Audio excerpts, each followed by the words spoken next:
tusome. Basi kulikuwa na mwanamke mmoja katika lile kundi la watu ambaye alikuwa na ugonjwa wa kutokwa na damu kwa muda wa miaka 12, ingawa alikuwa amekwisha tumia mali yake yote kwa waganga, hata kwa waganga alienda.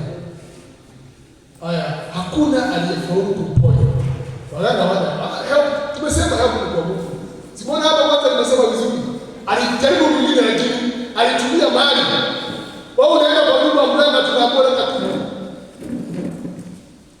Hauna makosa, unatafuta tu usaidizi. Ni bila huko tu usaidizi wa kutoka wapi.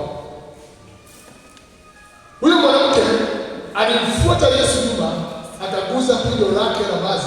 Papo hapo akaponywa ugonjwa wake wa kutokwa na damu. Lakini hata ukasome pale nyuma kabisa, kuna mahali neta Biblia inasema aliwaza kwa wazo yake, nitaenda kabisa na nitapona.